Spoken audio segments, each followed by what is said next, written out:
पूर्ण होए। नेत्र खोलो, द्रौपदी ने नेत्र खोले। अब तो नेत्र खोल करके देखा तो अब तो भगवान भक्त को देख रहे, भक्त भगवान को देख रहे। 5 वर्ष का बालक।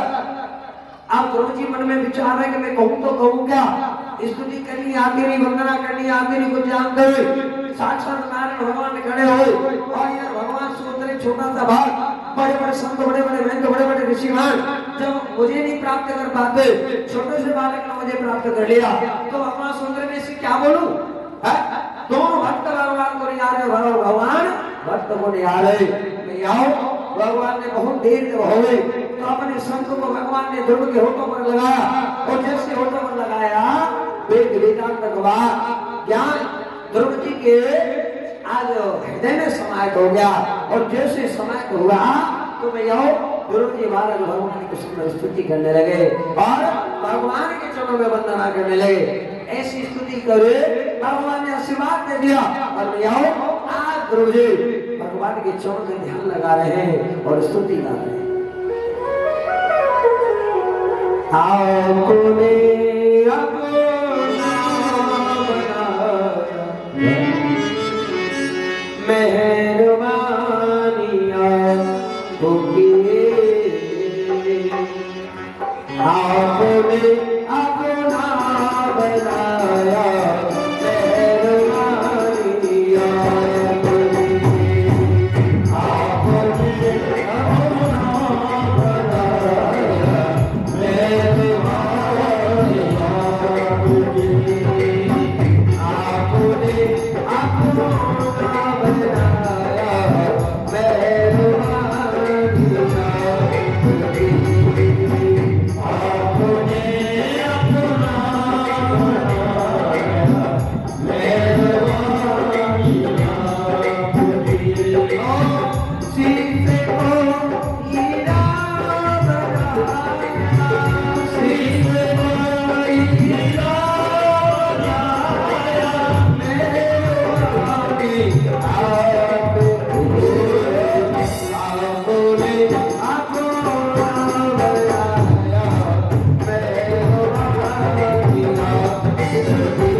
प्रकाश यादव जी है, मैं उनसे आग्रह करूंगा मंच पर आए, ब्याज जी से आशीर्वाद लें।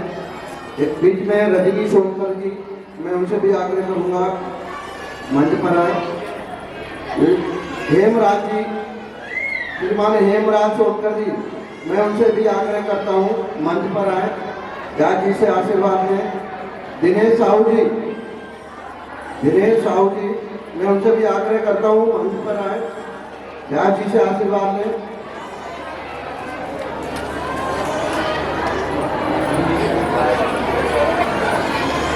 एक बार जोरदार तालियां। इसके बाद एक सुंदर झांकी आ रही है पावन भगवान की, आप लोग आनंद लीजिए। राधे राधे। प्रेम से बोलिए।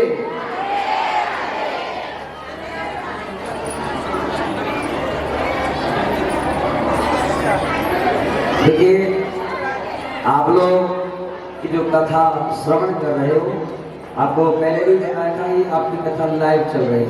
और अगर इसको चैनल को किसी ने सर्च करना है तो स्कैनर लगे, उस स्कैनर को स्कैन करोगे तो चैनल मिल जाएगा और आप उसे अपने परिवारीजन नाते रिश्तेदारों के पास भी दे सकते हैं।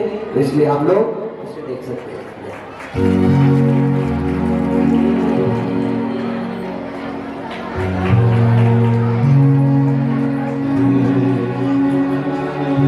ध्रुव जी का सुंदर सा दर्शन कराया। ध्रुव जी को भगवान मेरे कहते जहाँ पर कृपा राम की हुई आप पर कृपा करे सब कोई। अभी तक ध्रुव जी की माता जी पिताजी ध्रुव को प्रेम नहीं हृदय नहीं लगा रहे, लेकिन जब भगवान मिल गए तो अब तो माता जी पिताजी ने अपना लिया। ध्रुव को आदर सहित दरबार में बुलाया, राजा बनाया। स्वयं मनु दोनों रानियों को लेकर के वन में जाकर भगवान की आराधना करने लगे। भाई आओ, ध्रुव जी ने देखो भगवान मिलने से भी काम नहीं चलता। हम लोग सोचते भगवान मिल जाए तो हमारा कल्याण है। भगवान मिलने से कल्याण नहीं, कल्याण कब होगा जब आप संग से जुड़ोगे।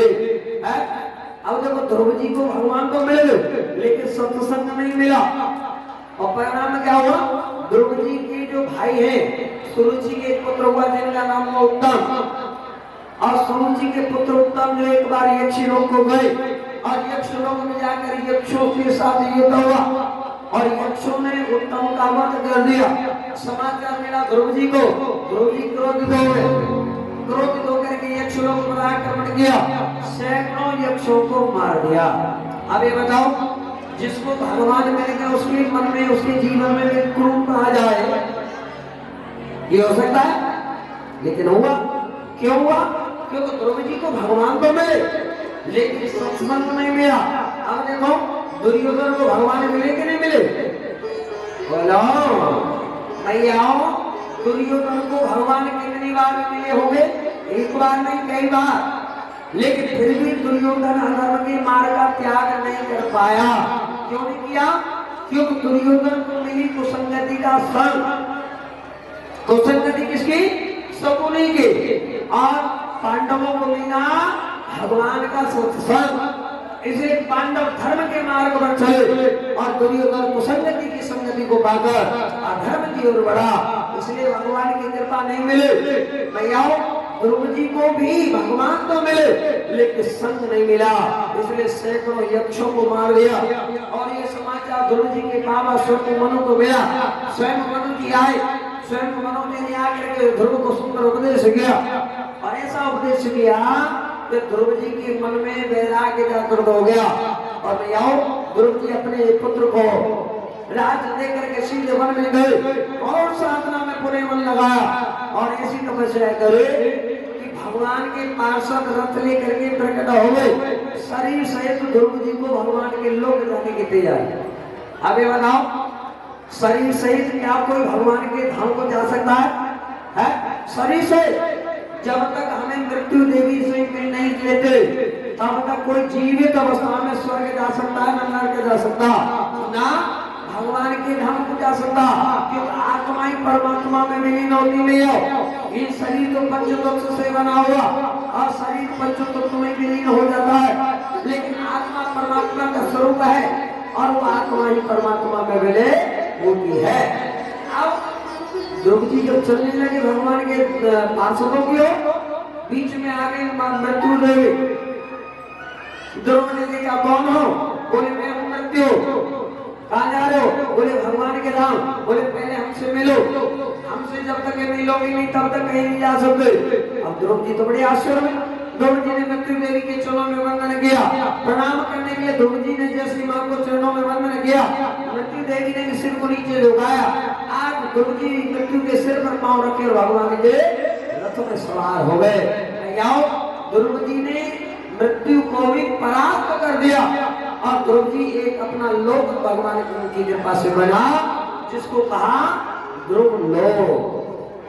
क्या कहा? ध्रुवलोक। अब ध्रुवलोक आपने देखा होगा, कहाँ है? अच्छा ये बताओ, सप्तऋषि मंडल देखा आपने?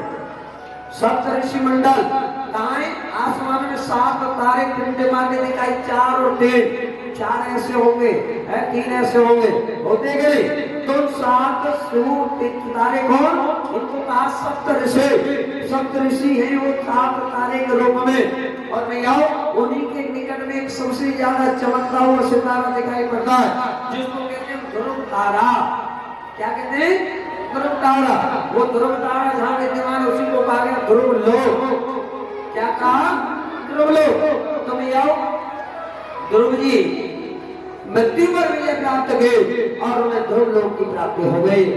और मैं आओ कहते हैं सत्संग में वो बल है जो भगवान को पाने के पश्चात भी अगर सत्संग न मिला तब तक भगवान की कृपा से धर्म और धर्म का ज्ञान नहीं होता। क्योंकि मैं आओ बिन सत्संग न विवेक न होए, क्यों बिना सत्संग के विवेक को जागृत नहीं होता है। और राम कृपा सोई, बिना उस गोविंद की कृपा से सत्संग कभी नहीं मिलता। इसलिए ज्यादा से ज्यादा भगवान के चरणों में मन लगा। सुखदेव जी ने द्रौपदी के वंश का दर्शन कराया और आगे जड़भरत जी की कथा, प्रियव्रत के वंश में ऋषभदेव जी की कथा सुनाई। ऋषभदेव जी के वंश में जड़भरत जी हुए। जड़भरत जी जो भगवान के परम भक्त हुए, बड़े ज्ञानी हुए, 3 बार जन्म लिए और तीसरी बार में भगवान की भक्ति को प्राप्त करके जड़भरत जी की कथा को सुनाया। और मैं आओ सुखदेव भगवान हमारे कहते में आओ इस भारत की पुण्य भूमि, भारत का नाम भारत पड़ा कैसे मालूम है आपको? है भैया भारत का नाम भारत क्यों से और किसके कारण पड़ा? किस किस को मालूम? हाथ खड़ा करो, जिनको मालूम हाथ खड़ा करो। लंबा सा है मैया बोलो, एक को मालूम और क्यों पड़ा? भारत नाम, हमारे इस भारत की पुण्य भूमि का नाम क्या था मालूम है? इसका नाम था आर्यव्रत। क्या नाम था भैया? आर्यव्रत। क्योंकि इसको कहा गया आर्यों की भूमि है। और 3 भरत हुए हमारी सृष्टि में, 3 भरत।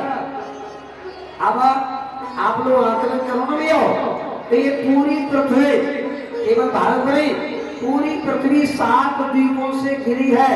7 द्वीप वाले 7 समुद्र और सप्तद्वीप के सम्राट हुए ऋषभदेव, जिनके यहाँ पर भरत पुत्र हुए है। और भैया वही आगे चल के हुए जड़ भरत, और एक भरत हुए त्रेता में जो राम जी के अनुज हुए भरत, और एक हुए शकुंतला दुष्यंत नंदन भरत। ये 3 भरत, एक कर्म योगी भरत, एक ज्ञान योगी भरत और एक भक्ति योगी भरत। इन तीनों भरतों के कारण है हमारी इस भूमि, पवित्र भूमि का नाम जो आर्यवत भूमि हुआ करता था, इसका नाम हो गया भारत। कोई भारत माता की। ये तो इंडिया तो आए जो अंग्रेज, इंडिया हमारे देश का नाम नहीं है, तो अंग्रेजों ने थोप दिया। ईस्ट इंडिया कंपनी बन करके आई ना, तो उस ईस्ट इंडिया कंपनी के नाम से इस भारत को इंडिया बना दिया। हमारे यहाँ का इंडिया नहीं, हम तो भारतीय हैं।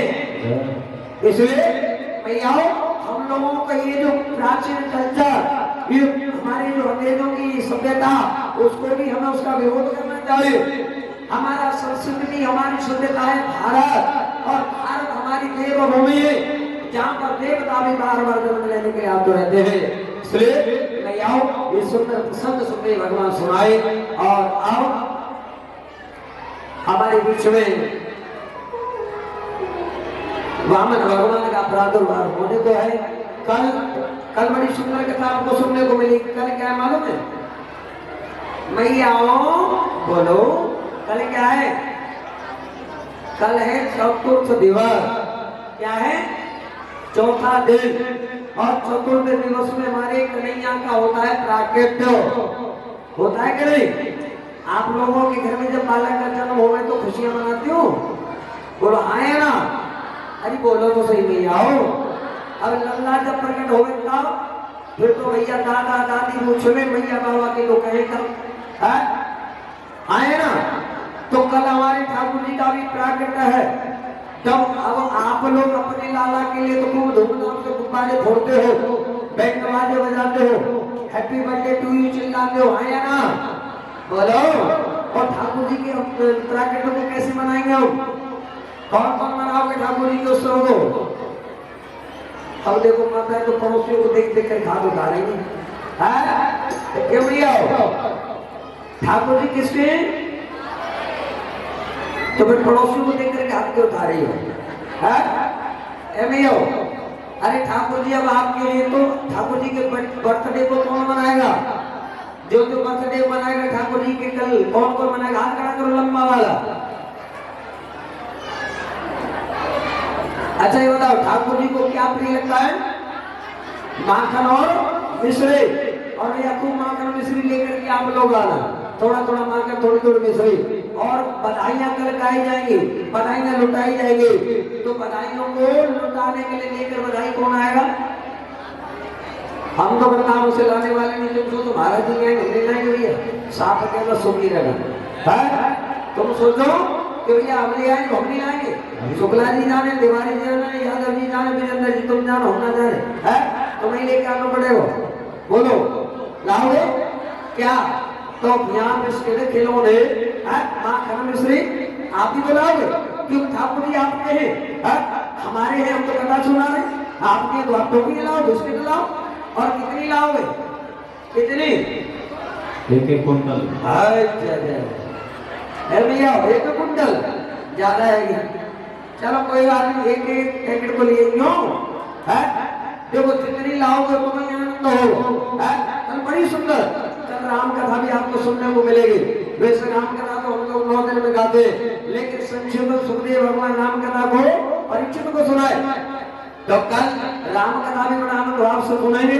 और देखो कल जब लाला को अवतार हो गए तो हमारे नंद बाबा पीले धोती, पीली बागलबंदी, पीली पगड़ी पहने। आप लोग भी पीली पीली साड़ी पहन के हो कहा पहन के आओगे? बोलो। और भैया एक निवेदन है आपसे। हाँ हमने तो कह दी पीली पहन के ही हो। और घर में जाके कहीं पति देवता से लड़ने लग जाओ कि महाराज जी ने कह दिया पीली दिवाओ, पीली दिवाओ, नहीं दिवाओगे तो कल कथा में नहीं जाओगे। तो हमारा नुकसान मत करिए भैया। लड़ियों मत, पता चले कल आने भी ना दे। फिर जैसी हो वैसी पहन के है ना? पीली हो तो अच्छी बात, नहीं तो फिर जैसी हो वैसी पहन करके आप प्रेम से बोलिए। ऐसी बोलो, थोड़ा और जोर से बोलो। शुक्ला जी बार बार के ना भक्त बोलते ही रात जोर से बोलो।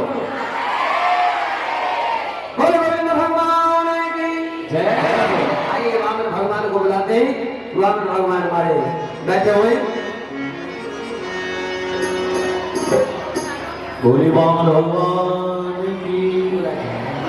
आप लोग शांति का नाम है, बड़ी सुंदर झांकी आप लोगों के मध्य में आ रही है। बिल्कुल शांति बना रहे हैं। और मतवारियों की